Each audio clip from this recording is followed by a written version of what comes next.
Assalamu alaikum. Welcome to the Islamic Psychology podcast channel, where we host lectures and discussions related to the subject of Islamic psychology. Philosophy, art, science, metaphysics, and consciousness studies are also covered as they relate to psychology in Islam.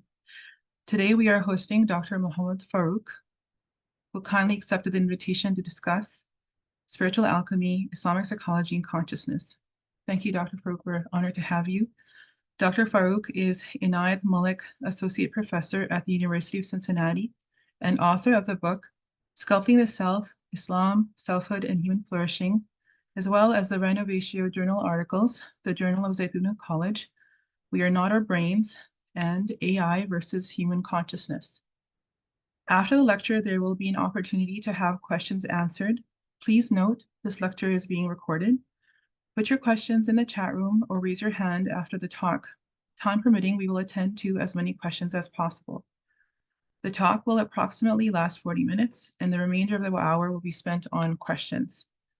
Thank you, Dr. Faruque, and I invite you to begin.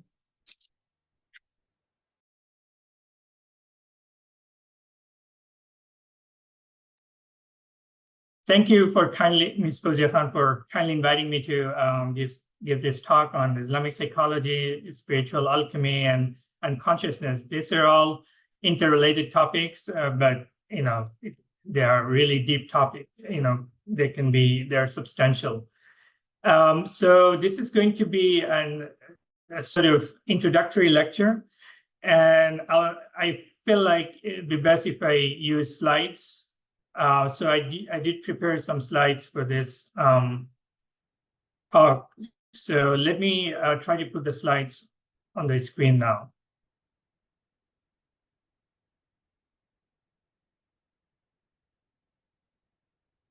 And at any point during my talk, if you're not able to hear me well, please do let me know. And can you also just signal to me whether you're able to see the slides or not? Yes, I mean, see the slides. Yeah. All right, great. So let's begin. So the title of the talk is Spiritual Alchemy, Islamic Psychology, and Consciousness. And but I feel like it'd be best if we begin with Islamic psychology and then talk about consciousness, and then finally talk about spiritual alchemy. So here is the roadmap. First, the first part of the talk will be about Islamic psychology, and the next portion will be about consciousness, and the next part will be about spiritual alchemy, self-realization, and human flourishing. All right, so Islamic psychology. So here's the question that I have to begin the discussion, or rather an observation.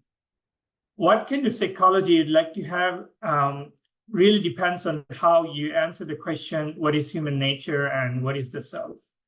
So I know that some of the audience might be coming from an Islamic psychology background, others might have a more mixed Western and Islamic psychology background, or simply science background. Whatever background you happen to come from, this is perhaps the central question, and the question that should be asked at the very beginning.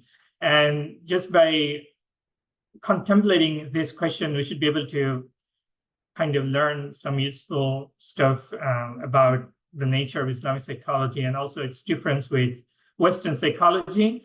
And one has to kind of draw a comparison or draw analogy and at least mention from time to time, because that seems to be the pattern, namely Western psychology. It seems to be the paradigm that people are normally familiar with, even when they do their everyday conversations. So Islamic psychology, so you have no choice but to kind of refer to it from time to time. But it can also be useful, as we shall see. So how is the question of self or human nature treated in Islamic psychology? That itself will allow us to know some introductory material about Islamic psychology. Let's move on to the next slide. Let's begin with the very definition of the word self. So the self can be understood through these pointers. So at the most basic level, it's kind of the moment-to-moment subjective experience that each of us has. So if we reflect, we are conscious beings, we are selves, and we do experience things all the time, even during sleep. So it's kind of moment-to-moment subjective experience, no matter what is the nature and contour of that experience. At a slightly more advanced level, it can also be the sense of being an I, being an individual self. And I think, again, that's kind of self-evident because we are self-conscious beings, and this self-consciousness allow us to kind of see that we are kind of individuals, one individual being among many others. So that's also uncontroversial. Everybody uses the word I to refer to themselves because they know when they are different from others. But at a more abstract level, there's also a kind of self-concept. People have a kind of definition of who they are. And again, that can vary from place to place, depending and context to context, depending on who they are, their education, their sociocultural situated, and where they come from, the experience that they have undergone, whether they have done enough reflection on their identity. All of this and many other different factors, some of them are like genetic factors, they all are intertwined. It's not just through our reflection that we can come to a complete definition of who we are. A lot of the times, environment and a lot of kind of unintended factors that we are not kind of consciously aware affect our self-concept or affect our self-definition or identity. Identity, again, another tricky word with so many different meanings, but in this context, that can be it's kind of synonymous. So related to self-concept, we also have self-understanding and then self-esteem. So these are all kind of related concepts. So when we say the self, it implies all of these at a basic level. So Islamic psychology provides us with tools to kind of unpack the self-concepts and notions of self-understanding and self-esteem, as we shall see. Now, before we go further into Islamic psychology, as I said, what kind of psychology you'd like to have depends on how you answer the question, what is human nature or what is the self? Psychology comes from two words, psyche and logia in Greek, or logos, sorry.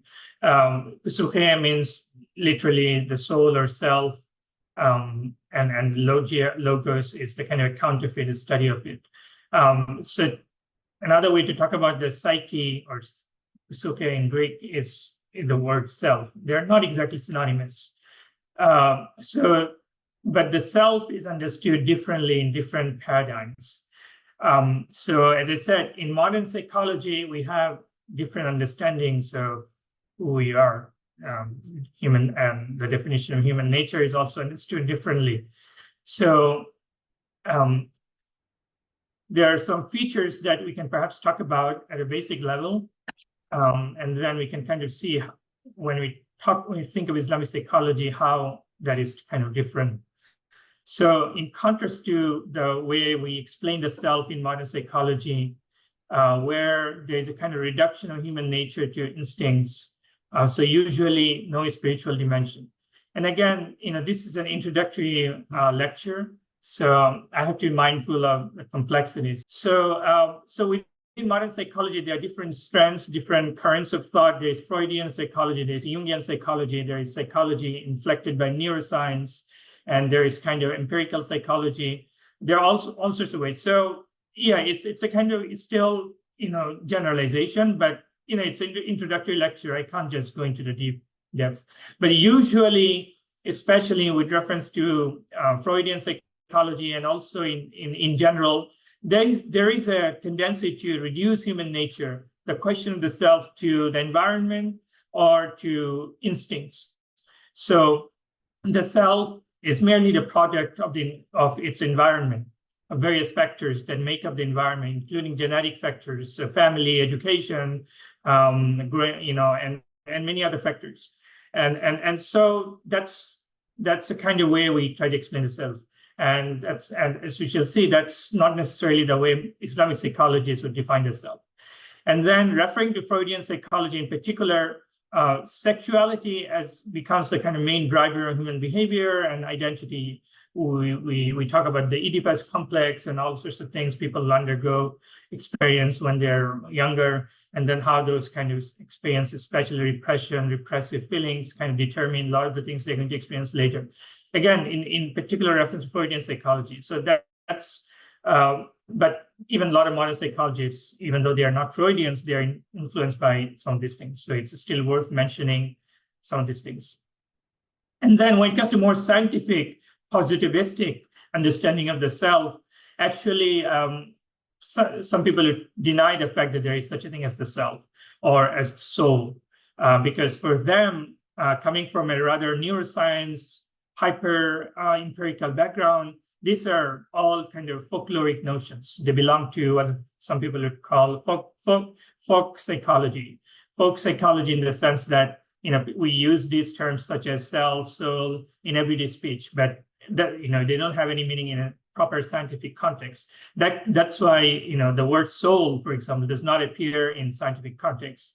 And when the word self does appear, and again, people tend to explain it through neurochemical activities. There are many, again, hundreds of different theories of consciousness and self, but usually it's seen as a kind of epiphenomenon. It's something that depends on the brain, not as something independent.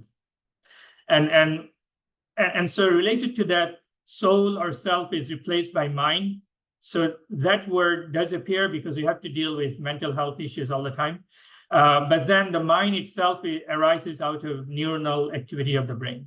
So in everyday parlance, actually, you increasingly see. I recently wrote an article entitled, very provocative title, with a very provocative title, which is called "We Are Not Our Brains." Because if you read newspapers, if you look at online media, if you look at TED Talks, you would see how people increasingly are replacing the word self, soul, and even mind with the word brain, saying, oh, your brain works like computer, or your brain is so creative. That's because of the kind of overarching influence of materialism that even religious people with religious or otherwise whatever beliefs that they might have are kind of vulnerable to. So they don't notice, but when they are talking about themselves, they're inadvertently using something material, tangible like the brain, to talk about all kinds of experiences, including the experience of the self, which by definition is non-material, non-physical. And we shall see that soon. When we talk about consciousness. Yeah, so with that, there is a kind of anthropomorphization of the brain, attributing mental, emotional states to the brain. Your brain is feeling this, your brain is having this, undergoing this and that emotion. All right, so as we're going to discover, Islamic philosophy approaches the question of the self or the soul and the mind from different vantage points. So at the most basic level, Islamic approaches to the self can be called holistic. They're defined by a holistic perspective. So in this paradigm, you do have the material dimension, which is uncontroversial between all different psychologists. So the body is something that no Islamic psychologists would deny. But in addition to the body, when it comes to the self, human nature, there is also the soul, and then there is also the spirit, and in between is also heart, another term that is important. And overall, the self is comprised of all of these different components: body, soul, heart, and spirit.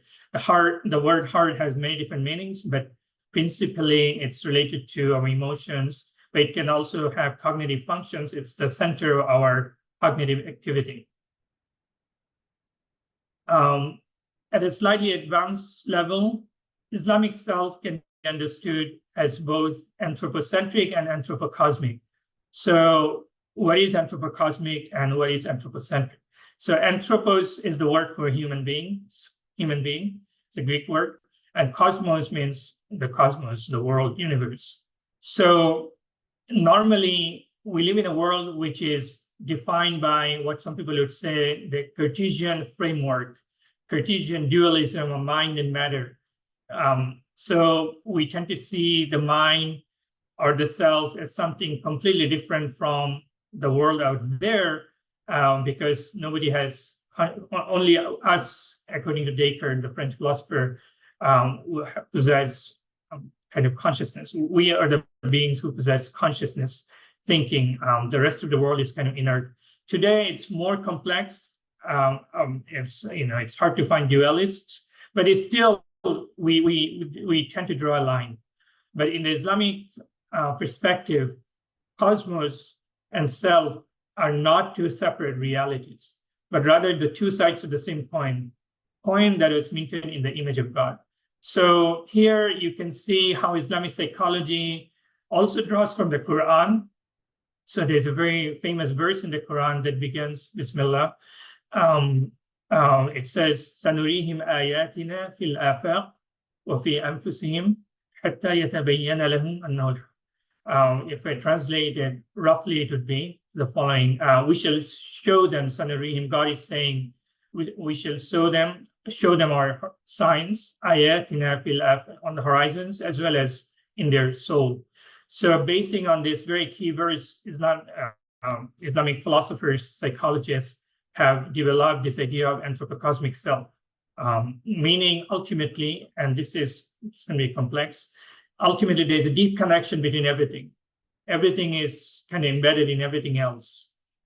There's kind of fundamentally non-separation between human beings and the non-human world, nature, or the rest of reality, whatever. But it only appears that there's there are individuals, they're all isolated because of, as I said, the Cartesian paradigm and its dominance, etc., in the last few hundred years. But it's not, so this conception is very holistic, and it can be, as we can already kind of see, it has also certain implications in an age which is described as in an age where climate change and the environmental crisis is such a big issue.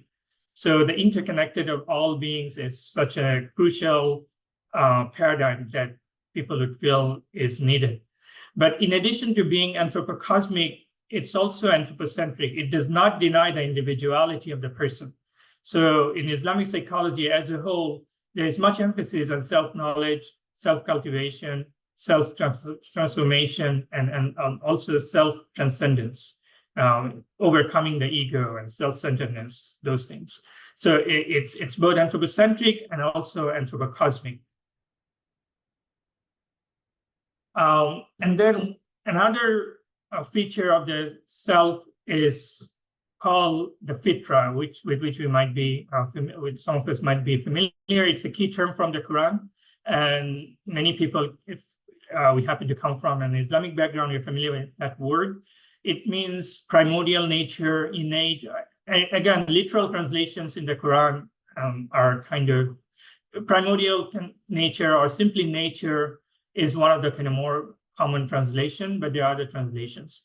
But anyway, the concept implies some kind of primordial state in which we had kind of knowledge of God and we're in a state of perfection, or it can be conceptualized as something like God-given personality that we should strive to achieve by perfecting our moral and spiritual nature.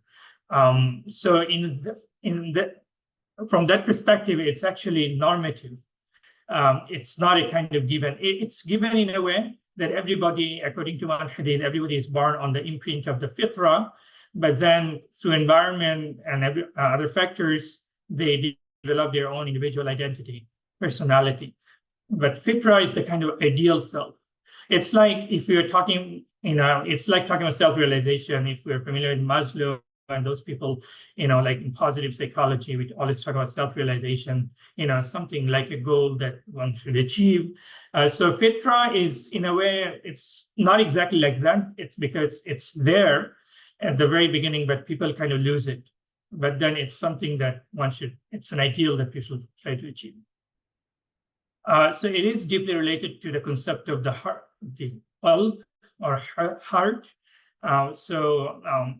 Again, a lot can be said. I already mentioned how it figures when it comes to emotions and also cognitive states. But when we're talking about the heart in Islamic psychology, we're not talking about the physical organ. We're talking about something spiritual. There is also, in addition to the physical heart, the spiritual heart, which is a kind of center of one's consciousness. So we learned some of the things about the self in Islamic psychology already, and we're going to learn more. So at this point, let's move on to the next part. But for further information, I should perhaps point to many different works, and I have a suggested reading list. But I personally wrote a book on the concept of the self, both in Islam as well as in other traditions. And I came up with a conceptual framework as well as a humble theory of my own. So here is a kind of architectonic of the self. This is from my book, Sculpting the Self, available online as well as in hardcover. So the self is a lot more, it's a really complex entity. So I only focused on certain dimensions of the self, but we can spend many more hours just talking about the self in Islamic psychology as well as in Islamic thought in general, or the self globally speaking. So if people are interested, they can always kind of consult the book and also many other articles that I've written on this topic, as well as other works by Abdullah, such people like Islamic psychologists like Abdullah Rothman, Malik Badri, one of perhaps the founding father of Islamic psychology, Kerry York, and many others to learn more about the self. Now, that was the first part. Islamic psychology, some basic facts, and the nature of the self. How about consciousness? In a way, consciousness itself is a topic that is very much related to the topic of the self, which is good.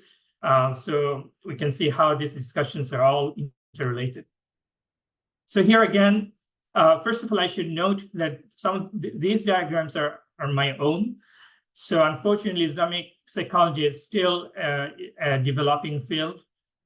So it's, there are many new literatures coming out every year. When it comes to the nature of consciousness as such, I'm not sure about many good articles and books. There's a lot on the general framework, on the nature of the soul. And relatedly, all of these discussions do talk about consciousness, but what is consciousness in itself, or just consciousness as such? That question itself must be also addressed. And here I have a working theory. And I do have some discussions in my book, but this is something I'm working on. But I feel like this is a good way to talk about consciousness in Islamic psychology. So what is the nature of consciousness? So here we have a concentric circle. So concentric circle has some basic geometric figures. So for example, the smallest concentric circle is if this is the biggest circle here, it already encompasses everything that's inside it by definition. I think it's very simple to see. It's a very simple relationship. Anyway, so at the heart of this diagram, in the smallest circle, we have what I call empirical consciousness, which is what I call the everyday experience of reality. So each of us as a self, as discussed earlier, experience themselves as an individual. And that experience is defined by consciousness by definition. So to ask what is consciousness is actually in a way useless question, because it's by definition self-evident, because every time we try to actually understand something, we explain something, including ourselves, we have to make use of consciousness. If we are fundamentally unconscious, dead, let's say, we're not able to make sense of the world, ourselves included. So consciousness is it's presupposed by every kind of experience. So there are many scientific definitions that people try to provide, but they are all sort of tautological. They all run into circularity, as I have discussed in the book, and also in an article called AI and Human Consciousness, and also in other places. But nonetheless, we can talk about consciousness, but we don't necessarily have to define it because it's kind of so basic. It presupposes all other kinds of experiences. To deny it, because there are people like Daniel Dennett and many neuroscientists, or even empirically minded or materialistic psychologists, they would say that it's an illusion. But then if it's an illusion, how did you come to know that it's an illusion?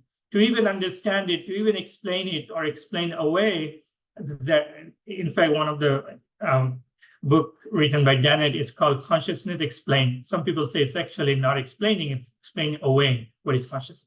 Because the moment you say it's an illusion, it already implies that you are making that claim as a conscious being. So you can never kind of get rid of consciousness. All right, I mean, I come from a philosophy background primarily, but I do have a very interdisciplinary science, philosophy, that kind of background. But I don't want to go too philosophical here. That would be too much. But yeah, just a second.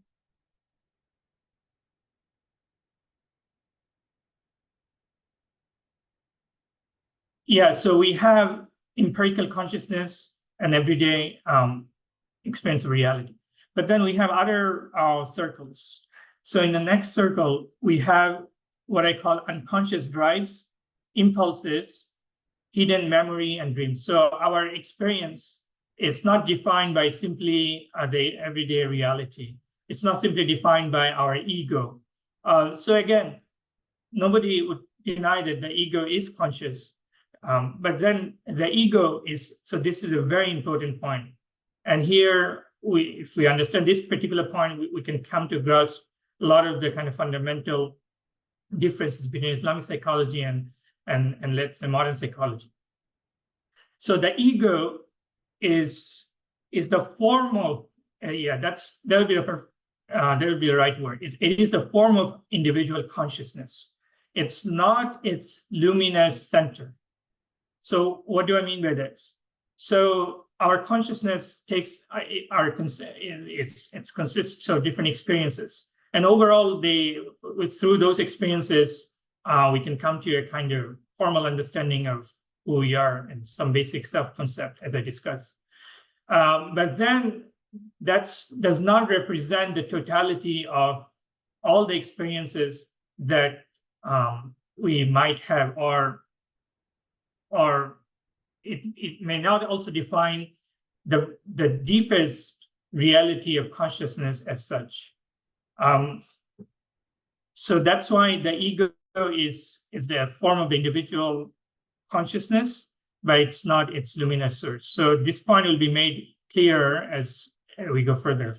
So the next circle represents unconscious drives, impulses. So again, unconscious drives are beyond kind of everyday experience experience of reality, in the sense that when we are awake, we're not normally aware of these unconscious drives, but still they form the kind of the part of our consciousness. But the fact that we do have unconscious drives, we do have impulses somewhere in the subconscious, to use a Freudian term, or we do have hidden memories, and more importantly, we experience ourselves in a dream world as well, not in simply a waking state. Shows that the experience of the self at the level of everyday reality, the ego is kind of very limited. The self is much more than just the ego. Consciousness is much more than just the limited experience of the ego self. And beyond unconscious drives, impulses, hidden memory, and dreams, we have the domain of what I would call subtle consciousness, where you have dreams, but these dreams are different from kind of ordinary dreams because they are kind of meaningful dreams. And meaningful in the sense that they can be veridical. They can also be dreams where we are aware that we are aware. a particular type of dream that we sometimes experience.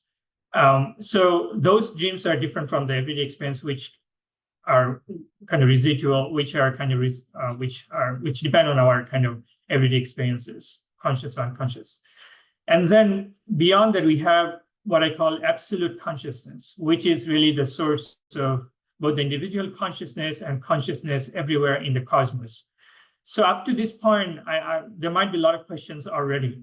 So modern psychology would not normally admit that there is something called absolute consciousness. But again, I don't want to generalize, because there are materialistic psychologists who believe in materialism, but still they think somehow the entire cosmos is conscious. There's something called cosmopsychism that people talk about without referring to any transcendent being like God. But the Islamic paradigm is different.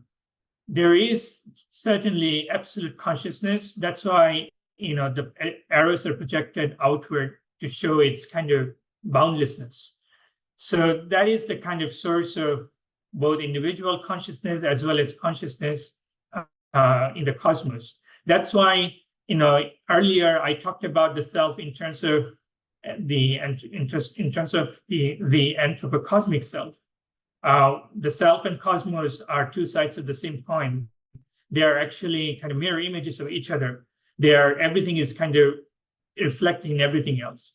It only appears that in our everyday conception of the self, things appears kind of isolated, separate, because of the kind of given history and the kind of dominant paradigms, which kind of makes all these distinctions between nature and culture, nature and human beings.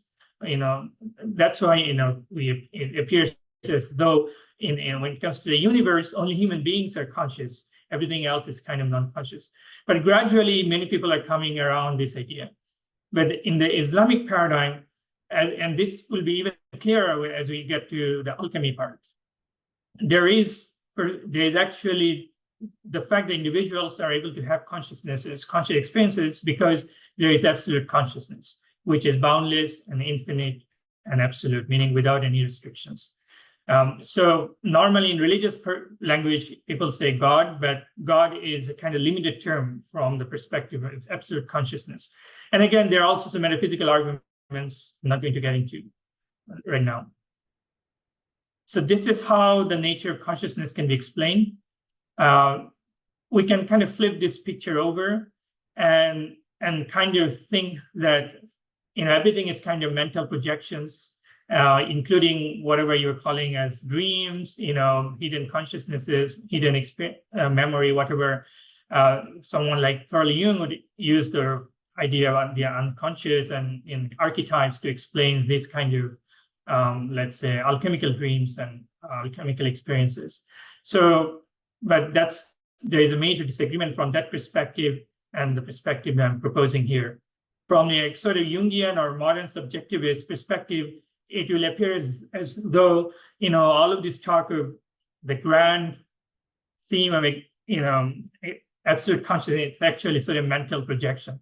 And so is everything else. So the picture is now flipped over, and absolute consciousness appears kind of limited. And in empirical consciousness, the ego consciousness appears as though it encompasses everything else, including your unconscious drives and everything. But that is something people would not Islamic psychologists, at least most of them, would not agree with. So that's that about consciousness. I think I only have about 7-8 minutes, or at most 10 minutes. We started around 8:10 or something. So let's talk about alchemy now, the third part of the presentation. We talked about the self, we talked about consciousness, and if we are able to connect the dots, we can see that the self must be defined by consciousness, because we cannot talk about the self if the core of the self is kind of unconscious. It's just matter. So the self and consciousness, on some level, they're deeply intertwined. The ego consciousness, the everyday experience that we're talking about, the sense of self, the moment-to-moment subjective experience, consciousness is presupposed in all of these things. So consciousness and self at the most basic level are actually identical, at the most basic level, though. All right, let's talk about its spiritual alchemy. As I said, and these are all related topics. And it will also help us to understand some of the deeper issues connected to the self and consciousness, such as what gives, how is one able to achieve self-realization? Or is there a possibility to achieve some kind of equilibrium? Is there a possibility to live a harmonious life? Can psychology be of help? So in modern psychology, we use, there are branches such as positive psychology or trans, I think it's called trans, what's the word, transcendent? So I can't right now exactly remember. Transpersonal psychology? Transpersonal psychology, thank you. So those are the branches through which we talk about these kind of topics. Anyway, so to talk about spiritual alchemy, but let's keep in mind whatever we have learned so far. I shall have recurse to this figure, Sufi figure, who was also a great psychologist, called Shah Waliullah. He was from India, 18th century India. He was also a Sufi teacher, physician, and a master psychologist. He wrote widely on on Sufism, psychology, and a lot of different topics. Here is he traveled to Mecca, Medina, and had contacts with people from different parts of the world, and Muslims, of course. So interesting personality. I wrote a couple of articles about him. He also figures in my book. There are also some articles about him in English, I guess. Anyway, so let's talk about spiritual alchemy now. So Shah Waliullah has a very interesting theory of spiritual alchemy. Again, I have some diagrams, and I find it useful to use these diagrams to explain, these topics. So speaking of alchemy in the context of Islamic psychology, and in this context, it's kind of inseparable from Sufism. So, just as when it comes to Western psychology, there is on some level relationship between Western psychology and Western mysticism and Western philosophy, because if we study people like Freud, Jung, and a lot of other figures as intellectual history, we can see some of these ideas where some of the ideas that they're talking about coming from. Then we can see the connection between mysticism, philosophy, psychology. The same is the case in Islamic psychology. It's not a kind of compartmentalized field. It does have, and people in the field have talked about this, the relationship between psychology and Sufism. They are not identical, but then there is a deep relationship, because when you're talking about the self, there is a spiritual dimension, what I call the spiritual self in my book. And this is so obvious. And people talk about spiritual development, self-cultivation. I already mentioned some of those. And we also mentioned self-realization. So these things, they are also common to Sufism. So, there is a kind of overlap between Sufism and psychology when it comes to these topics. But that does not mean what is called Islamic psychology, especially today, is synonymous with Sufism. There can be Islamic psychologists who may be interested in Sufism, but without being a Sufi practitioner, they can still operate as Islamic psychologists in various clinical settings. There are some articles about this, and if you Google, you can find them. Anyway, now talking about alchemy through Shah Waliullah's theory of the self. So here I have, these are the three diagrams basically that I'd like to explain. Yeah. So maybe I'll start from here. So here is a diagram. We discuss, when we are talking about consciousness, you might recall the smallest concentric circle has something like, going back, empirical consciousness, everyday experience of reality. So the core of the self is defined by consciousness and self-consciousness, which is also characterized by self-presence. Every individual being is present to themselves. This is undeniable. But then there are other realities within the self that are kind of hidden from the everyday perspective. So what alchemy does, in contrast to kind of alchemy in a Jungian sense, alchemy here plays a kind of very spiritual role. So alchemy is about the transformation of the everyday self into something much more expansive. Actually, it's a process through which we can come to an ultimate self-understanding, we can come to learn our deepest reality. So hence its connection with self-realization. But what is the kind of process? And where is the starting point? So here's a diagram. In this diagram, we have what is called pneuma, which in Arabic is called nasama. I'm going to explain some of this very soon. And then we have little circles. We have something called nafs, meaning self. We have qalb, heart, ruh, spirit, sir, secret, aql, intellect. And there's a kind of upward movement from aql to sir and qalb to heart. So what are these? So this is basically a map, as a kind of psychophysical. The word is psychophysical, let me emphasize, not just psychological, map within the self.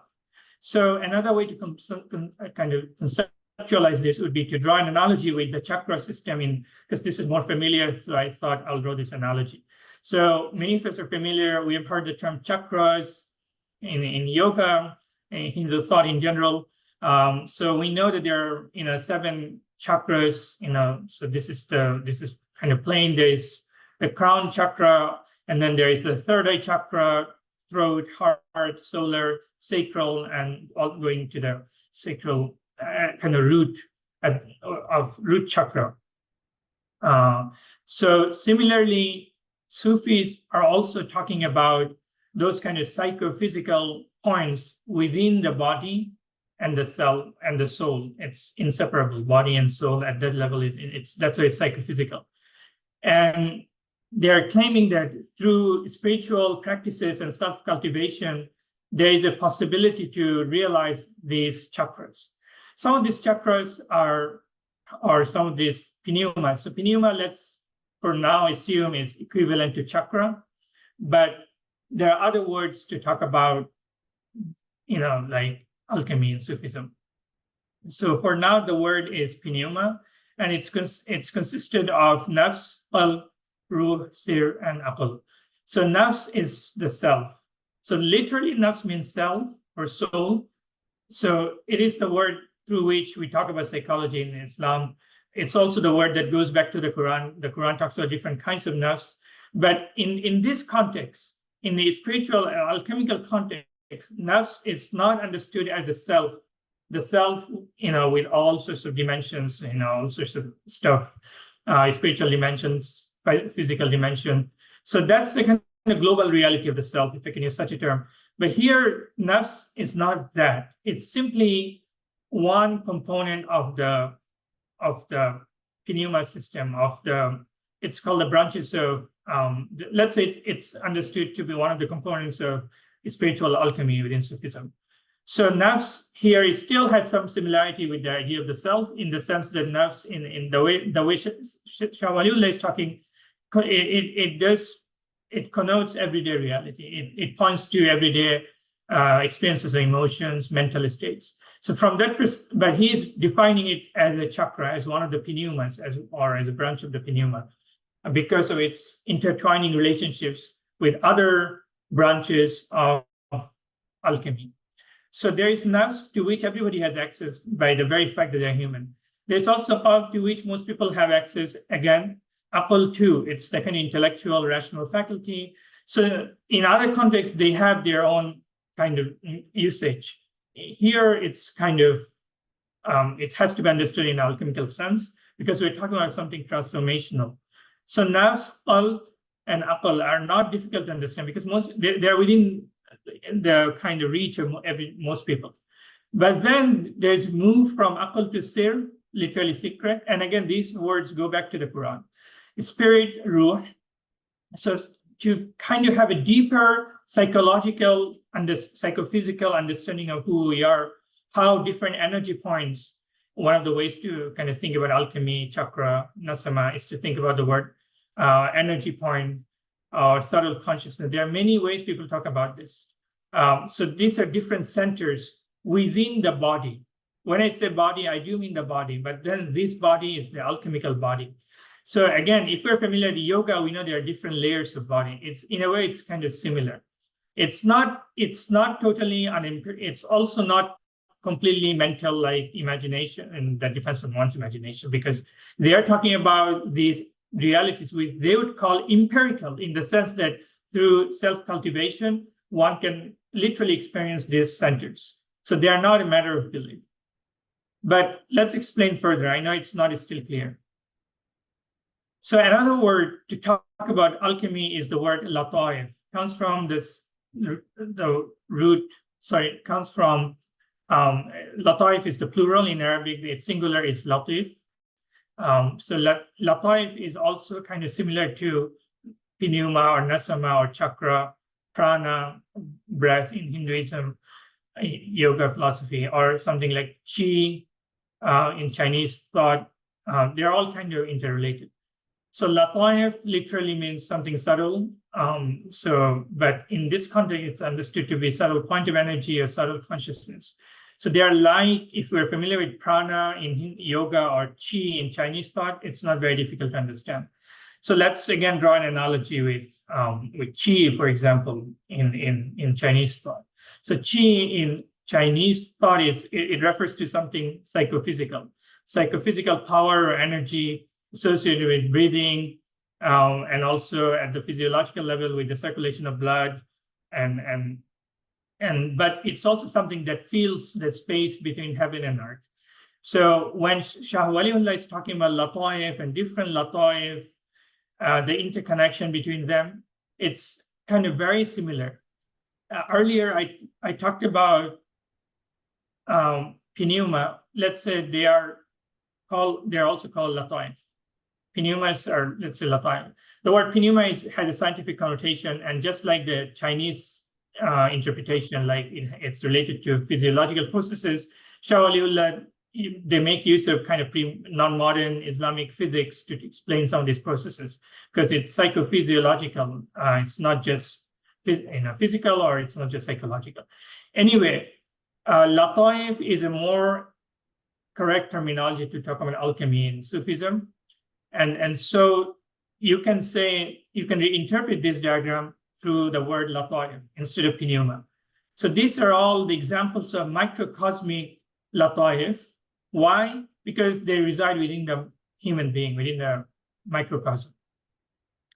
But then there are also macrocosmic lataif, macrocosmic point of energy, powers that feels literally everything in the cosmos. That's why it's anthropocosmic, as I pointed out. The self ultimately is deeply anthropocosmic, because self and cosmos, they are not separate. They only appear separate because of our own modern vantage point. So macrocosmic lataif is the same terms, just with one minor difference. The word nafs is replaced here with qalb, literally means the bodily shape. And then the heart, intellect, sir, ruh. So microcosmic lataif, this picture here, they're within the microcosm. But then notice there's another circle with little epicircles within them. So you have, just like microcosmic lataif, you have other lataif, other subtle points of energy in the cosmos, not in the human. But notice there's a kind of connection between them. That connection is called super arcanum. It's the junction of the self. I remove all the Arabic terms like khafi, akhfa, so just to make things simpler. Again, these words, they're found in the Quran. Some of them are not. Let's learn the English words. I just don't want to make things too complicated. Anyway, so this is the junction of the self, so which connects the microcosmic lataif to the macrocosmic lataif, because just like the chi, everything, every single point in the space is filled with subtle points of consciousness, subtle energy. And definitely it interacts with physical energy. And today, through quantum mechanics, quantum field theory, we talk about energy being everywhere. Like there's literally no kind of empty space. Again, something technical, so I don't go through. But because some people sometimes just use modern science to either explain away or find kind of simple analogy, I just sort of mentioning as a footnote. This is on another level. It's the chi or the lataif is psychophysiological. It's not just physical. That the fields, various different types of fields that we study in physics through quantum mechanics are ultimately physical, although they're not like physical in a kind of ordinary sense, because nobody literally sees the electromagnetic field, but it's there. But Latoif definitely interacts, they have to interact, but they are not exactly synonymous with physical energy points. But anyway, the whole point is to kind of transform the self from its kind of limited experience of being an individual self to ultimately achieve self-realization by reaching the apex of spiritual alchemy, where there is a divine self. So you have the light of these are again technical terminologies, and these arrows indicate that this is a spiritual journey that has to be undertaken. Anyway, I think I have provided enough introductory materials about spiritual alchemy. The fundamental point being the spiritual transformation that happens, in which self-cultivation role plays a very important role in spiritual practices. But then this journey happens within the self through these latoif that are psychophysiological, that are both in a way within our consciousness, but also beyond our consciousness. But at the end of the day, this within and beyond, inner, outer, this kind of dualistic frameworks that we use in everyday conversation, also in when we explain things, are kind of pointless at that point, because they're the kind of interconnectedness between everything. So the overarching goal is transformation, but this transformation is to have self-realization. But this self-realization is kind of, in a way, indefinable. So one Sufi called Ibn Arabi calls it the station of no station, because it's about experiencing our true reality, which ultimately merges with absolute consciousness that we discussed, and this is infinite. That's why it's a station of no station. It's a journey, it's a process of self-discovery that begins with the individual, but it continues all through our life and beyond our life, beyond death, into other modes of existence.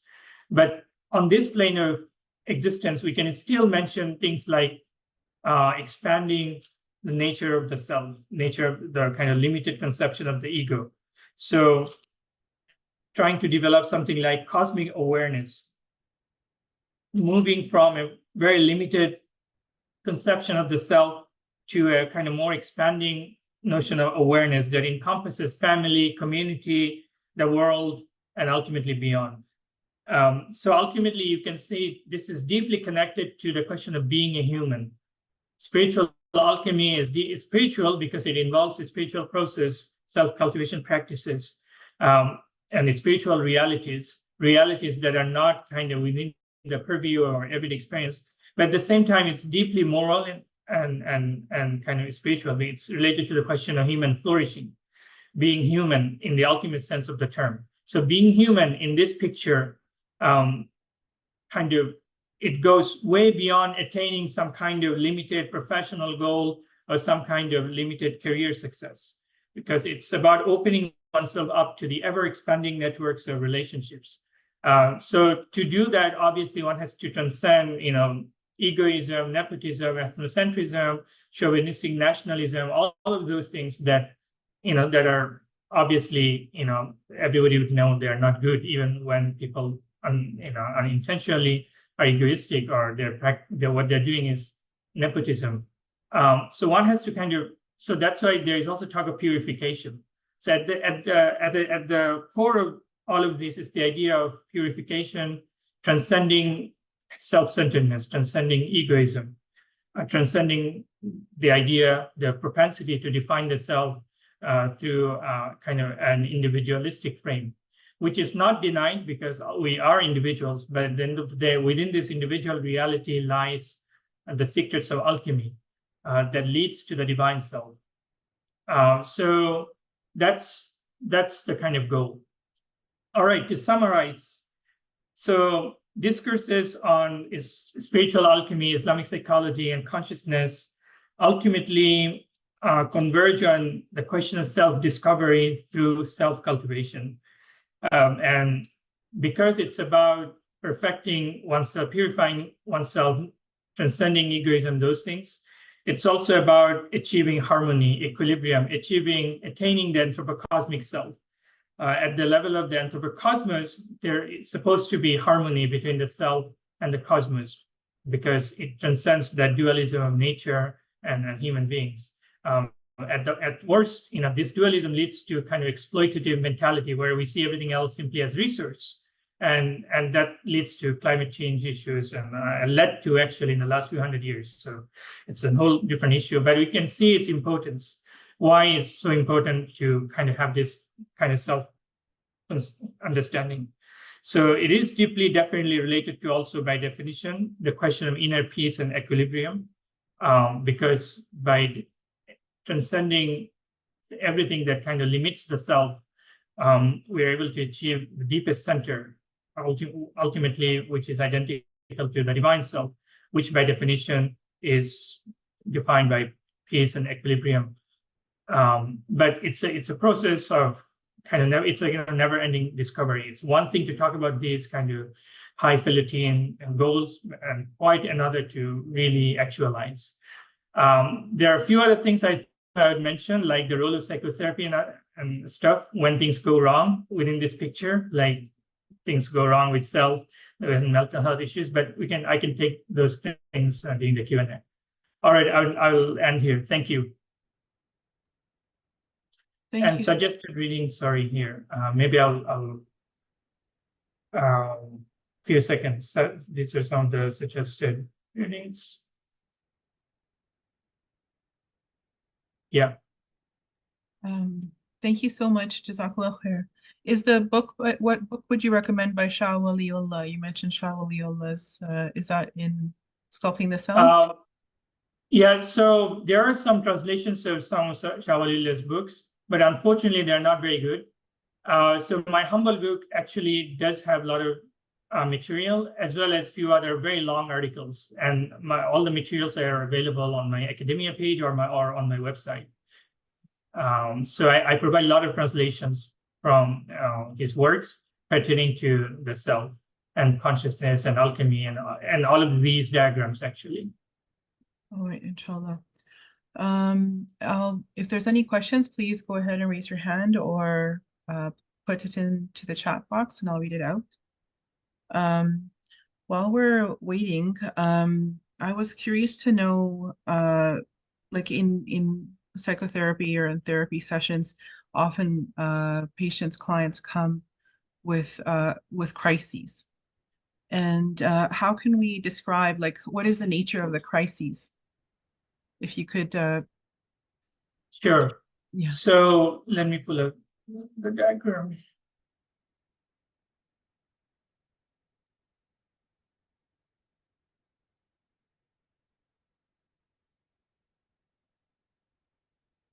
Yeah, I think it would be helpful if I use the share screen again, because I think I can explain better through the diagram.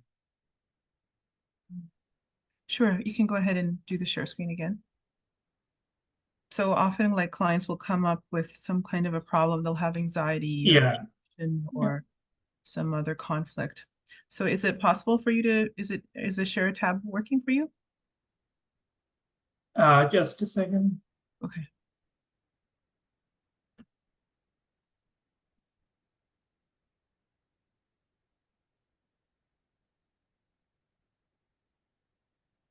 Yeah, I think so. Here is a given theory of the self, and there can be many such theories of the self. So this is Shah Waliullah's model of the self. So as we discussed, the core of the self is defined by consciousness through self-presence. And then from an alchemical perspective, you have microcosmic lataif and macrocosmic lataif, those kind of complicated pictures here. These are microcosmic, these are macrocosmic, and stuff macrocosmic.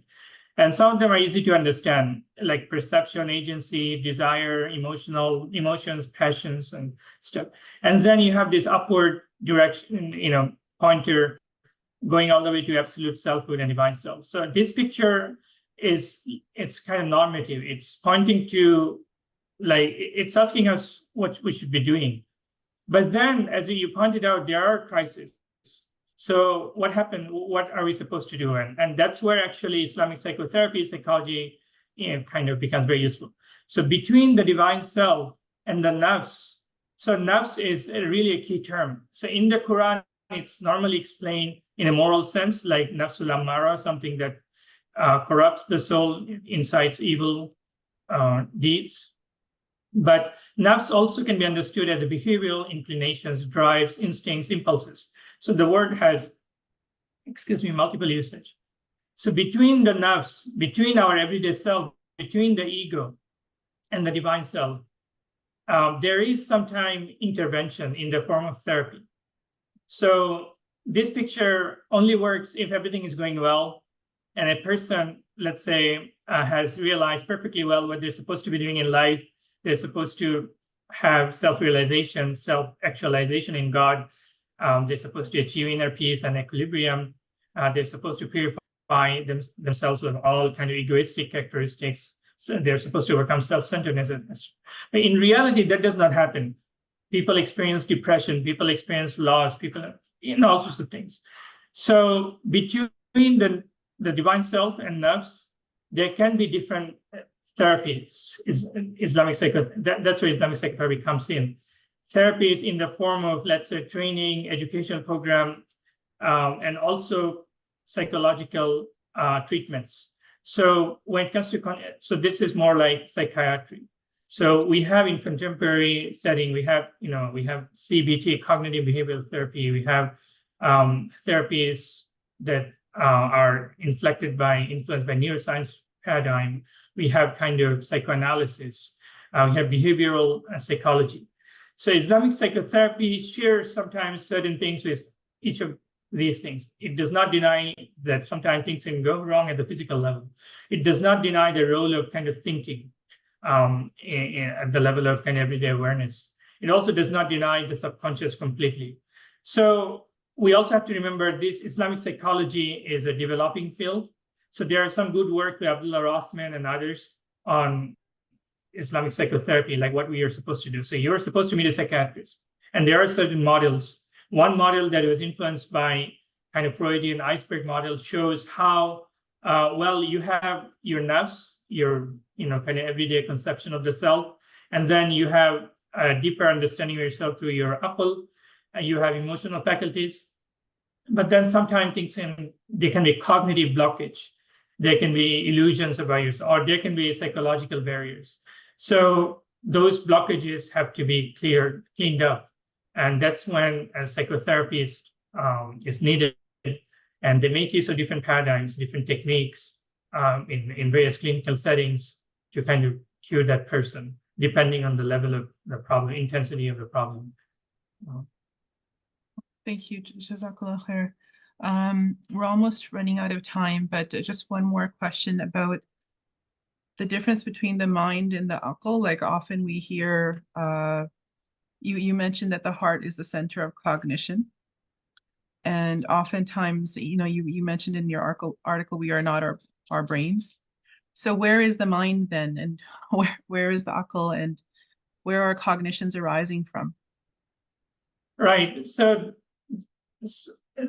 terminologies they're kind of building blocks.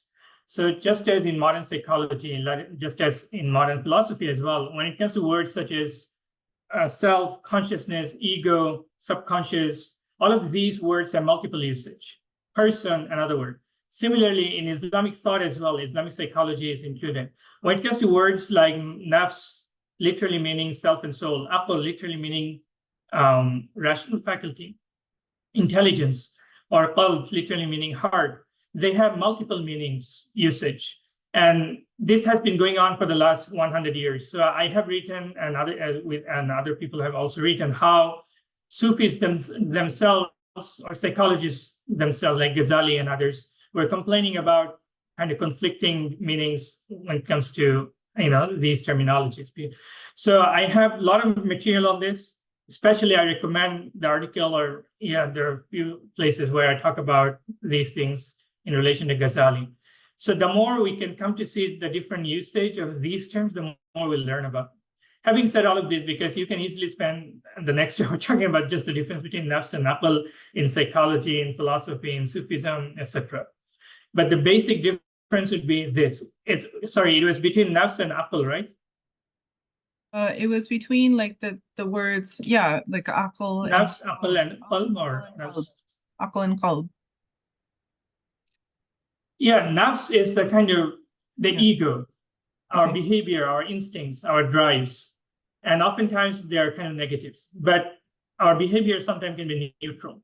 So that's nafs.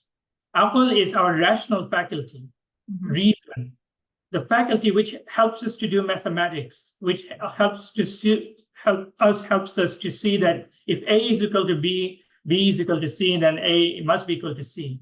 Kind of logical relationship. The whole is greater than I, its part, sorry.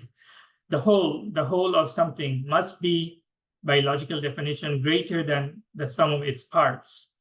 Those things, what is the faculty that is helping? That is the aql. They have their loci in the brain as modern in the context of today's cognitive psychology, people would simply explain all of these things through the brain. The brain helps you to learn the language, helps you to do this, helps you. As I said, we are not our brain. If the brain is, making you do all this, what is the perspective that allows you to see that this is your brain that is making you do all of this? Because you'd be completely under control, under the control of your brain. They will not allow you to have self-consciousness and see from the outside that it's your brain making you do all this. So, there are all sorts of problems with that kind of materialistic understanding of cognitive psychology. It's actually the opposite. And the spiritual alchemy, that picture shows why. The physical is contained by the psychological, not the other way around. So from the perspective of alchemy, nafs is a smaller reality, or the consciousness picture that I've shown. Nafs, the individual experience of reality, it's very little, small compared to kind of the vast realm of the unconscious and also the rational. With aql, it opens up a door into the intelligible world, the way we were able to understand where mathematics is coming from. This is going really deep. But in modern times, we have also found ways to explain away everything. You either say all of these things that you're talking about, alchemy, whatnot, they're all your mental hidden projections, or even mathematics, even your concept of the absolute everything. It's ultimately a matter of conventions, customs, and through evolutionary psychology, you can see how things have kind of come to this particular point. But that paradigm is not accepted obviously cannot be accepted within Islamic psychology, where nafs and aql have higher realities. I see. There were a couple of questions that popped in. I'm not sure if we have just a couple of minutes to answer. All right, just a couple more minutes. Sure. Brother Zain Ahmed asks, Assalamu alaikum, Dr. Faruque, would you be able to clarify sir again? Sir, the word? Yeah, so it's very much related to the higher realities of aql so in the diagram, it'll take too long if I want to use the share screen. But in my diagram where I was trying to explain microcosmic lataif that are energy points, subtle centers of consciousness, or subtle fields of consciousness within ourselves, there is a kind of relationship between aql and sir on the one hand, and qalb and ruh on the other. So aql is the cognitive rational faculty. Its higher dimension, if it can be transformed through alchemy, then we can get to its higher reality, which is called sir or secret. So ultimately, it is the same self, but different nodal points, and they're also hierarchically situated. Sometimes one can say that when it comes to certain intuitions or spiritual inspirations, definitely, they pertain to a higher faculty, a higher ontological realm. They're not simply the product of our individual thinking. And even mathematicians who would not who would be materialistics in some way, still say that sometimes they made their great discoveries through intuition. But for them, the intuition is ultimately inside the individual psyche.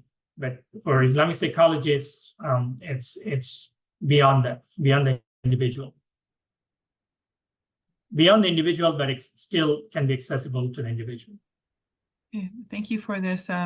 Last quick question. Does Shah Waliullah's model of the self overlay with the evolution of the nafs as we understand them? For example, nafs al-amara, nafs al-lawama, and mutmainna. Yeah, this is a good question. So I haven't had a chance to talk about, I did mention like how Islamic psychology from time to time, especially these theories are informed by the discussions in the Quran about nafs. And again, my humble articles and also lots of other articles, especially when it comes to the self in the Quran, discuss these things. So in the Quran, there is nafsul ammara, lawama, mutma'inna, but also radiya, mardiya. But I talked about the goal of the self being some kind of harmonious state, some kind of equilibrium. So this directly refers to the nafsul mutma'inna, the tranquil self, the self who is at peace because it's able to enter God himself, as mentioned in the Quran, the last, I think, 3 verses of Surah Al-Fajr. So there are different levels of paradise. Ultimately, there's the paradise of God himself. Udkhuli fi ibadi, udkhuli jannati, enter myself. God is saying, udkhuli, enter my paradise.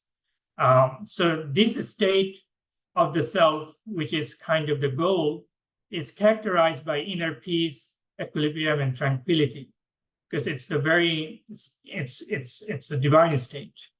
So Shah Waliullah's spiritual alchemy leads to that apex. When we talk about the divine self, it is ultimately that state of utter peace. And so definitely Shah Waliullah himself mentions, and other Sufis as included, nafsul mutma'inna being the kind of the highest self, the highest stage of self, stage of equilibrium, peace, and harmony. But to get there, there has to be all these, purificatory processes. One has to overcome one's nafsul ammara, the ego. One has to have self-domination, control one's negative thoughts, emotions, desires, those things. Yeah. Thank you so much, Dr. Faruque. I think we're out of time, but I sense that we might want another session on this if you'd be open to it, and because there's a lot to digest. I noticed someone, Sister Fatima, had asked that if we can have the articles available. I believe they're mostly on your website, correct? On my website, also on the academia page. If you just Google, it will show up. They will show up. Inshallah. Okay. And inshallah, this recording will be put on YouTube. So she also mentioned that she'd like to listen to this again, and I'm sure many would too who registered. Thank you so much for You're welcome.